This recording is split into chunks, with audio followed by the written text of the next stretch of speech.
Well, it's getting late, isn't it? And it's time for all good citizens to be getting ready to go to bed. Would you like me to read you a bedtime story? Of course you would. Well, gather round, citizens, gather round, and I'll tell you a bedtime story. Tonight's story is called Little Red Riding Hood.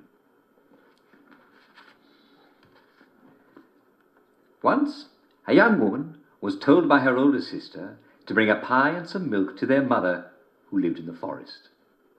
The young woman was known as Little Red Riding Hood because she was not very tall, and she liked to wear a red cloak that her mother had knitted for her because it went with her red hair and her red mouth. As she was walking through the forest, a wolf came up to her, for in those days wolves roamed free in the woods. The wolf asked her, "Hello, little English girl, where are you going?"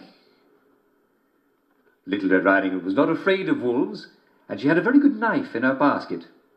"I'm going to my mother's house in the woods," said Little Red Riding Hood. "Ah, which path are you taking?" asked the wolf. "The low road or the high road?" "The low road," said Little Red Riding Hood, for it was the shortest. "Ah, then we must part ways," said the wolf, "for I'm taking the high road." And Little Red Riding Hood took the low road, and the wolf took the high road. But the wolf could travel very fast when he wanted to. And though he was travelling on the high road, running up and down the ridges overlooking the forest, he reaches Little Red Riding Hood's mother's house long before Little Red Riding Hood was even in shouting distance, and while the sun was still high in the sky. "Knock, knock," said the wolf in a not very good imitation of Little Red Riding Hood's voice. "Who's there?" asked Little Red Riding Hood's mother. "It's the Little Red Riding Hood," said the wolf.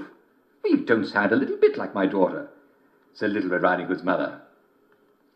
"Yeah, I'm hoarse and out of breath, for I've been running away from the wolf who lives in the forest. Please, let me in, because I can see him coming for me." "Oh, no," said the wolf. "Well, you'd better come inside," said Little Red Riding Hood's mother, and she opened the door. And the wolf quickly cut her throat and poured her blood into a bottle. He ate most of her, but saved some of the juiciest cuts.